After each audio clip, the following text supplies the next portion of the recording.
Hello friends, as promised, we are here with important questions of science. I will be dealing with biology section. Soon after, Dushyant Bhaiya will join us with physics and chemistry. ये video उनके लिए भी है जो ये मानते हैं कि उनका पढ़ाई हो चुका है और वो रिवीजन करना चाहते हैं, तो सारे इंपॉर्टेंट क्वेश्चन एक बार देख सकते हैं। ये वीडियो उनके लिए भी है जो ये मानते हैं कि लास्ट दिन पढ़ लेंगे और लास्ट दिन ये सोचते हैं कि अब क्या ही पढ़ लेंगे, तो वो ये पढ़ेंगे जो स्लाइड में, क्योंकि इसमें सारे इंपॉर्टेंट क्वेश्चंस हाईलाइट किए गए।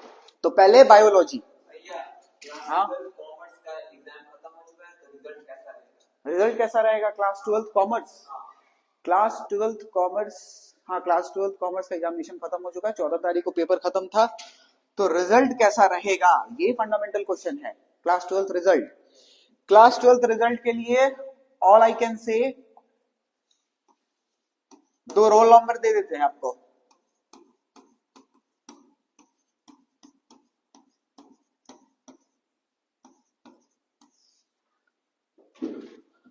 दो रोल नंबर होंगे, ये 2 है, ये दोनों रोल नंबर आप चेक कर लीजिएगा रिजल्ट आने के बाद। एक इंग्लिश मीडियम भी है और एक हिंदी मीडियम भी है।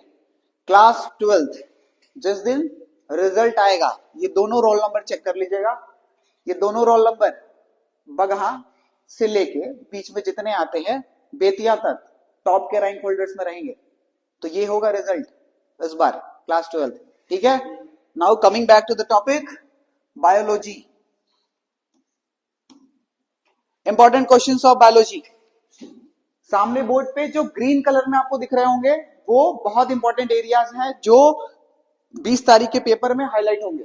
सबसे पहला क्वेश्चन, फोटोसिंथेसिस क्या है, उसके मैकेनिज्म को बताना है और उसके स्टेप्स, जो 3 स्टेप्स होते हैं वो बताने हैं कि फोटोसिंथेसिस के बारे में लिखने में आएगा 2 to 3 मार्क्स। अगला question, role of enzymes.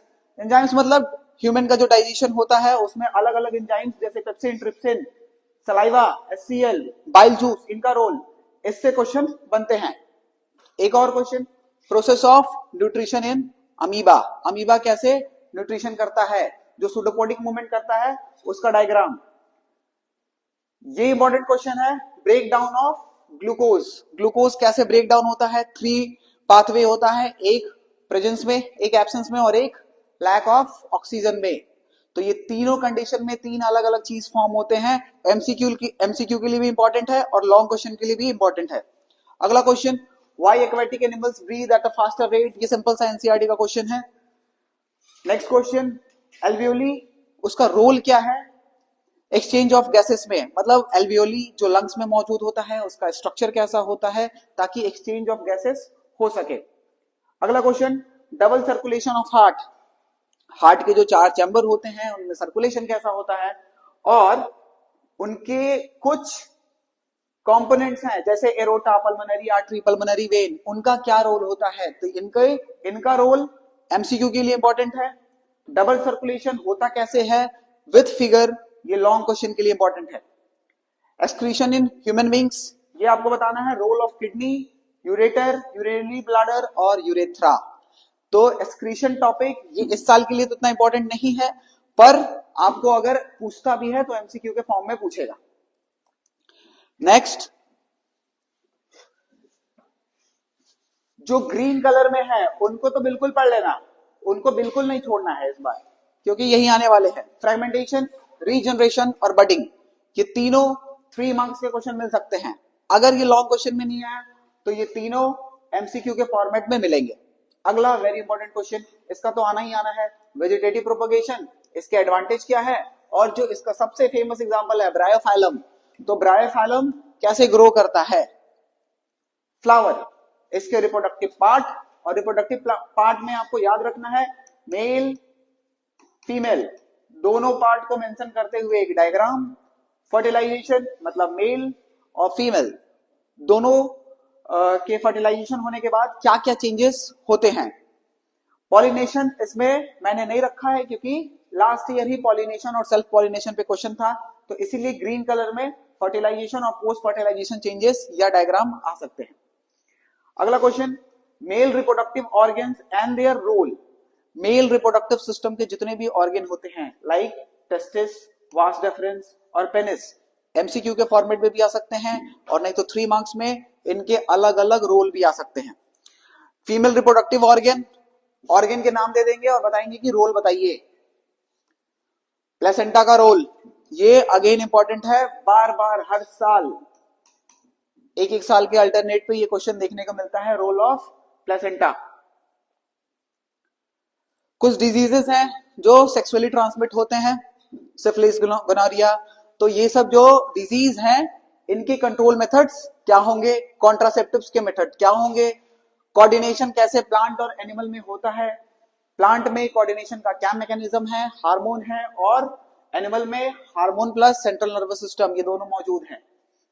Plants के कुछ हार्मोन होते हैं जैसे ऑक्सिन, जिबरलिन, एब्सिक एसिड, और ऑक्सिन 2 बार हो चुका है, हटा देना ये। ऑक्सिन के रोल, जिबरेलिन के रोल और एब्सिक एसिड, ये तीनों जो है, एथिलीन भी हो सकता है, ये तीनों जो है ये प्लांट हार्मोन होते हैं, इनके रोल क्या है ये एमसीक्यू में पूछेगा। या अगर प्लांट हार्मोन से क्वेश्चन नहीं आया तो क्वेश्चन आएगा एनिमल हार्मोन। एनिमल हार्मोन में हम लोग भी आते हैं, जैसे थायराइड, एड्रेनलिन, इसको इमरजेंसी हार्मोन करके भी क्वेश्चन पूछता है।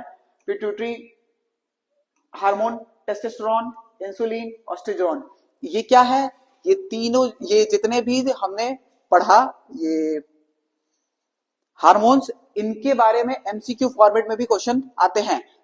न्यूरॉन का स्ट्रक्चर विथ डायग्राम, जितने भी उसके हैं, dendrite, axon, cell body, myelin sheath, ये सारे डायग्राम में रिप्रेजेंट करने को मिल जाएंगे। रिफ्लेक्स एक्शन बहुत इंपॉर्टेंट टॉपिक है, लेकिन रिफ्लेक्स एक्शन लास्ट ईयर ही पूछा गया है, इसीलिए इसको इंपॉर्टेंट वाले सेक्शन रखा गया इंपॉर्टेंट में, लेकिन व्हाइट से रिप्रेजेंट किया गया है। ये क्वेश्चन ब्रेन, उसके कंपोनेंट्स और उसके रोल, एमसीक्यू और 3 मार्क्स लॉन्ग में पूछा तो सेरेबेलम, सेरेबेलम, हाइपोथैलेमस, ऐसे करके रोल पूछ लेगा। अगर एमसीक्यू पूछा तो इनके फंक्शन बता देगा और बताएगा कि कौन सा उनके पार्ट रिस्पॉन्सिबल है वो फंक्शन करने के लिए। ट्रोपिज्म, यहां से 100% क्वेश्चन है एक।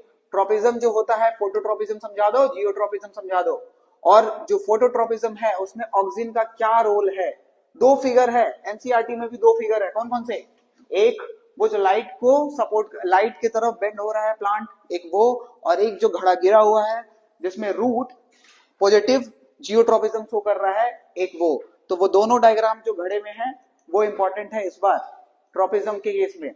ट्रॉपिक लेवल से क्या क्वेश्चन आ सकते हैं कि जो पहला ट्रॉपिक लेवल पे होते हैं ऑटोट्रॉप्स, ऑटोट्रॉप्स का क्या रोल होता है। दूसरा कि डिकम्पोजर्स का क्या रोल होता है।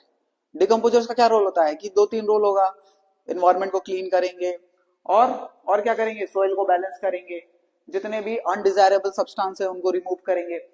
फिर उसके बाद इसमें न्यूमेरिकल के भी चांसेस बनते हैं, कहेगा कि सपोज दैट कि जो ट्रॉपिक लेवल्स होते हैं उसमें ऑटोट्रॉप में 1000 जूल एनर्जी प्रोड्यूस हुआ, तो बताइए सेकंड ट्रॉपिक लेवल या थर्ड ट्रॉपिक लेवल पे कितना एनर्जी ट्रांसफर होगा। तो आपको बता देना है 10% एनर्जी लॉ जो ट्रांसफर होता है, कहां लिखा है, नहीं लिखा तो लिख देते हैं।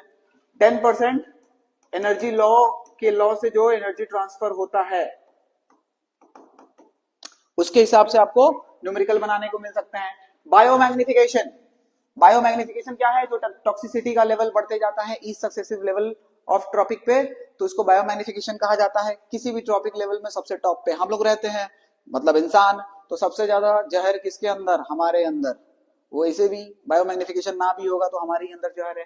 तो ये बायोमैग्निफिकेशन क्या है, ये बायोमैग्निफिकेशन जब टॉक्सिसिटी का लेवल सारे ट्रॉपिक लेवल में बढ़ता जाता है तो बायोमैग्निफिकेशन होता है। इसका एडवर्स इफेक्ट हमारे ऊपर कैसे पड़ रहा है, जो हम फर्टिलाइजर यूज कर रहे हैं उसका इफेक्ट बायोमैग्निफिकेशन में कैसे जा रहा है, तो उसको हाईलाइट करते हुए यहां से क्वेश्चन रहेगा।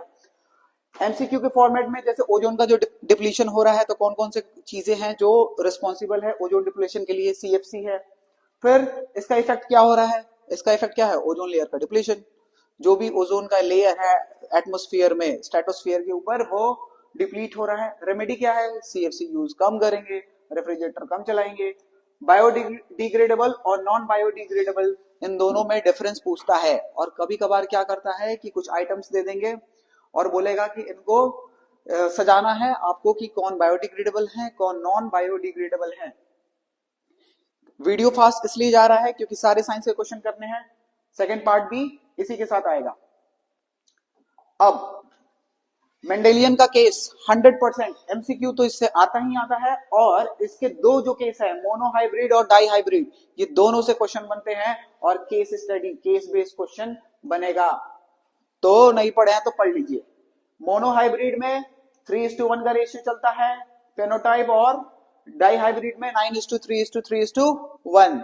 इसके अकॉर्डिंग आपको केस बेस मिलेगा और आपसे बताया जाएगा कि कैरेक्टर्स पहचानिए, F2 में कौन सा कैरेक्टर आएगा डोमिनेंट, F1 में कौन सा कैरेक्टर डोमिनेंट आएगा। Determination of sex, how sex of a child is determined, जहां आपको क्रोमोसोम्स की चर्चा करनी है, ऑटोसोम्स और सेक्स क्रोमोसोम्स की चर्चा करते हुए आपको बताना है कि the male sex hormone is responsible for determination of sex of a child. ये सारे बायो के इंपॉर्टेंट क्वेश्चंस थे। जो भी बोर्ड पे आपको दिखा, ठीक है, जो ग्रीन में है वो ज्यादा इंपॉर्टेंट है, जो व्हाइट में है उनको आप केवल एक बार एक लुक देख सकते हैं, लेकिन जो ग्रीन में है उनको जरूर पढ़ लीजिएगा, आंसर राइटिंग प्रैक्टिस कर लीजिएगा। इसके बाद आपको फिजिक्स और केमिस्ट्री के लिए दुष्यंत सर ज्वाइन करेंगे। हेलो फ्रेंड्स, तो क्लास 10 सीबीएसई साइंस के लिए आपने बायो सेक्शन वरुण सर से पढ़ लिया। अब केमिस्ट्री की बात। तो केमिस्ट्री में सबसे पहले चैप्टर नंबर 1, केमिकल रिएक्शंस क्या होती हैं, उनके टाइप्स क्या क्या हैं, सभी टाइप्स की डेफिनेशन, सभी टाइप्स के एग्जांपल्स। यदि आपको गिवन इक्वेशन है तो आइडेंटिफाई करना आना चाहिए कि वो कौन से टाइप की इक्वेशन है। ठीक है, इक्वेशन के टाइप्स में कॉम्बिनेशन है, डिकम्पोजिशन, उसके 3 types, thermal, photolytic, electrolytic, displacement reaction, precipitation reaction, double displacement, endothermic और एक्सोथर्मिक रिएक्शंस। ठीक, उसके बाद आता है केमिकल चेंज को डिनोट करते हुए कलर का चेंज, गैस का एवोल्यूशन और प्रेसिपिटेट का सेटलिंग। इन तीनों चेंजेस के, केमिकल चेंजेस के एग्जाम्पल रिएक्शंस।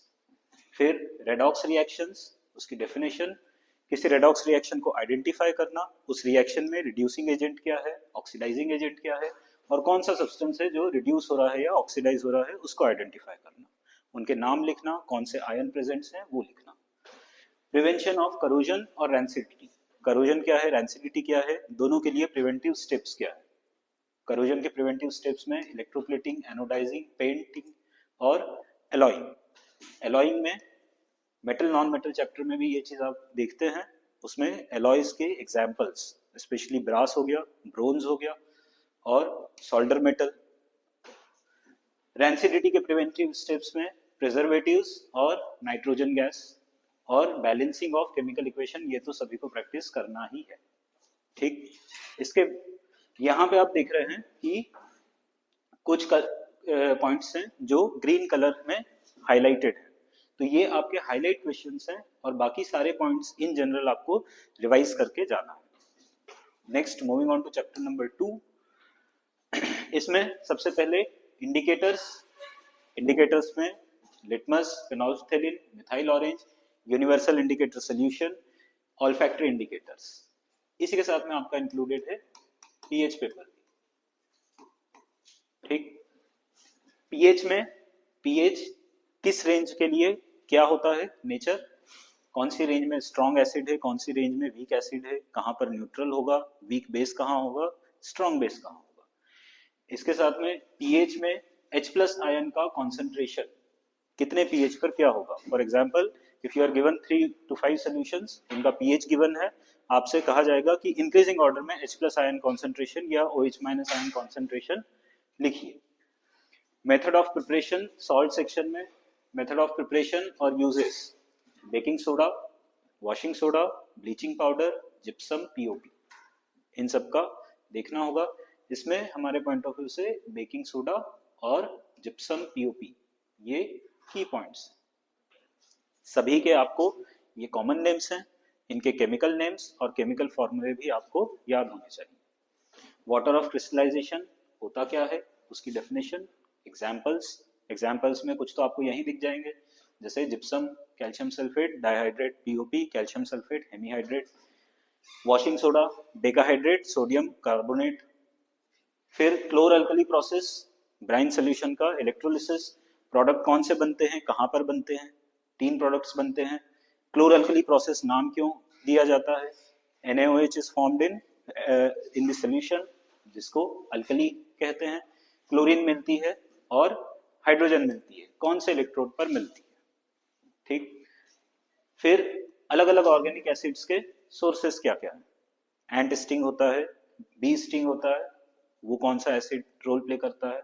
ठीक है। टर्मरिक में कौन सा एसिड है, एटसेट्रा। इंपॉर्टेंट बेसिस के uses.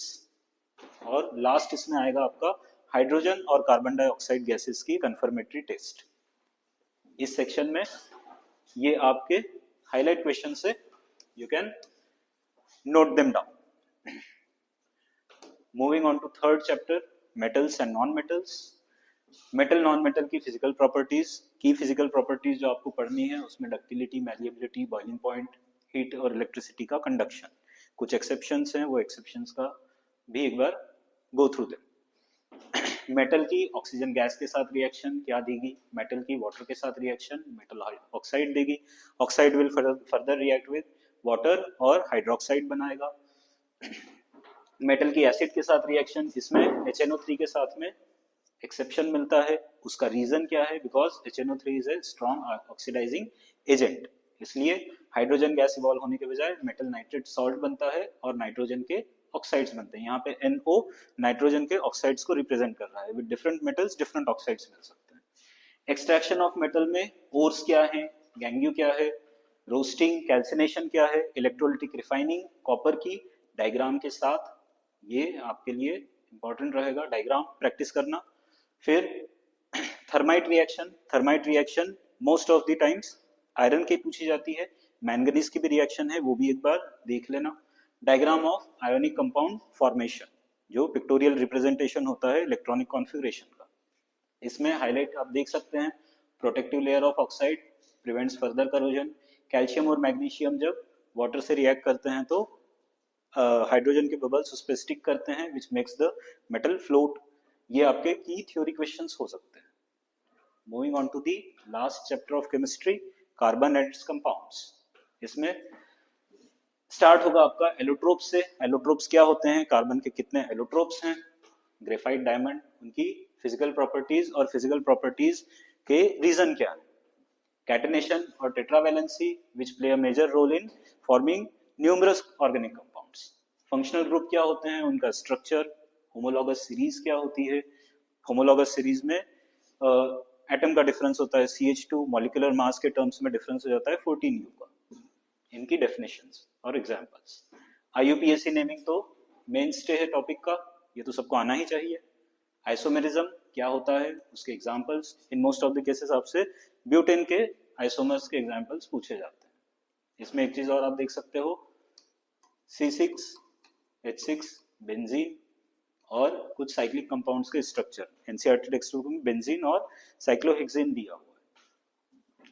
Hydrogenation of vegetable oil, कौन सा हेल्दी होता है, कौन सा हेल्दी नहीं होता है, उसका रीजन क्या है। सब्स्टिट्यूशन रिएक्शन, जो केमिकल प्रॉपर्टीज है उसमें सब्स्टिट्यूशन रिएक्शन, ऑक्सीडेशन और डिहाइड्रेशन रिएक्शन। ऑक्सीडेशन रिएक्शन में ऑक्सीडाइजिंग एजेंट कौन होता है, डिहाइड्रेशन रिएक्शन में डिहाइड्रेटिंग एजेंट कौन होता है। स्टेरिफिकेशन रिएक्शन, सेपोनिफिकेशन रिएक्शन, इसमें हायर प्रोबेबिलिटी सेपोनिफिकेशन पूछे, लेकिन it can be asked in conjunct with esterification reaction. Esterification reaction याद रखने का क्या तरीका है, स्वीट स्मेलिंग सब्सटेंस कहीं पे भी दिख गया डिस्क्रिप्शन में, it would be stir. Micelle formation, ये आपका इस बार के लिए हाईलाइट क्वेश्चन है, पिछले कई सालों में ये पूछा नहीं गया। मिसल फॉर्मेशन में उसके साथ में डायग्राम की प्रैक्टिस जरूर कर, और उसके साथ में क्लींजिंग एक्शन ऑफ सोप, साबुन धुलाई कैसे करता है। हार्डनेस ऑफ वाटर और सोप और डिटर्जेंट में डिफरेंस क्या होता है, और हार्ड वाटर का के साथ दोनों का क्या इंटरेक्शन होता है, किसकी क्लींजिंग एक्शन बेटर होती है, किसकी वर्स होती है, उसका रीजन क्या है। और लास्ट आपका होगा कोवेलेंट कंपाउंड का इलेक्ट्रॉन डॉट स्ट्रक्चर फॉर्मेशन कैसे होता है। अब केमिस्ट्री है तो कुछ रिएक्शंस, यहाँ पे 2 स्लाइड्स प्रिपेयर की है इंपॉर्टेंट रिएक्शंस की, आप लोग देख सकते हैं। इसमें स्क्रीनशॉट ले लीजिए। यहाँ पे जितने भी रिएक्शंस में जहां जहां पर भी कलर का चेंज ऑब्जर्व हो रहा है, कहीं पे प्रेसिपिटेट फॉर्म हो रहा है, जो भी आइडेंटिफायर्स हैं रिएक्शन के, वो सब मार्क्ड है। सेकेंड स्लाइड, इसका भी स्क्रीनशॉट आप लोग ले सकते हैं। मूविंग ऑन टू फिजिक्स, सबसे हेवी। अब इसमें जो स्टार्टिंग का ऑप्टिक सेक्शन है उसमें आई के parts, iris, प्यूपिल, cornea, retina, ciliary muscles, lens, ये सब होते क्या हैं और इनका फंक्शन क्या है। हेल्दी आई की विजन की रेंज क्या है, फार पॉइंट क्या होता है, नियर पॉइंट क्या होता है, हेल्दी आई के लिए कितना होता है। विजन डिफेक्ट्स में तीनों विजन डिफेक्ट्स, उनका डेफिनेशन, उनके कॉजेस, उनका corrective measure along with diagrams. It may be possible कि डायग्राम आपको दिया हो और डिफेक्ट आइडेंटिफाई करने के लिए कहा जाए। फिर डिस्पर्जन, उसकी definition along with diagram, inverted prism के साथ रीऑब्टेनिंग ऑफ व्हाइट लाइट, और वेवलेंथ का कैसे कॉज करती है डिस्पर्जन को। रेनबो फॉर्मेशन फिजिकल फिनोमेना में along with diagram, laws of reflection और ray diagrams of spherical mirrors. Spherical mirrors में आपके दो हैं, कॉन्केव और कॉन्वेक्स। कॉन्वेक्स के 2 केसेस, कॉन्केव के 6 केसेस। साथ में प्लेन का भी आप प्रिपेयर कर सकते हैं, टोटल 9 रे डायग्राम्स हो। Laws of refraction, refractive index 2 होते हैं, एब्सोल्यूट जब वैक्यूम के टर्म्स में लिया जाए मीडियम का, और जब 2 इंडिपेंडेंट मीडियम्स का लिया जाए तो रिलेटिव, और साथ में स्नेल्स लॉ का constant sin i by sin r absolute refractive index होता है। स्कैटरिंग ऑफ लाइट, उसमें Tyndall effect, scattering of light की वेवलेंथ के साथ वेरिएशन, किस वेवलेंथ की लाइट ज्यादा स्कैटर होगी, किसकी कम स्कैटर होगी, और इसमें न्यूमेरिकल पक्का होता है, मैग्निफिकेशन और लेंस या मिरर फॉर्मूला के बेस पर। ये तो आपका पक्का रहेगा ही रहेगा। फिर कुछ ऑप्टिकल फिनोमेना जो हमें हमारी डेली लाइफ में एनकाउंटर होते हैं, वो सब उनके रीजंस क्या हैं। सनकन ऑब्जेक्ट्स रेज्ड अपीयर होते हैं, twinkling of stars, blue colour of sky, early sunrise, delayed sunset, और डेंजर साइज रेड में होती है। इनमें से कोई भी 1 या 2 आपसे थ्योरी में पूछे जा सकते हैं। और लास्ट में जो की बेसिक टर्म्स हैं ऑप्टिक्स की, focus, principal axis, focal length, normal, radius of curvature, aperture, इन सब की डेफिनेशंस जो इंपॉर्टेंट हैं इस बार के एग्जाम के लिए, वो सारे ग्रीन में हाईलाइटेड है, स्टार्ड है।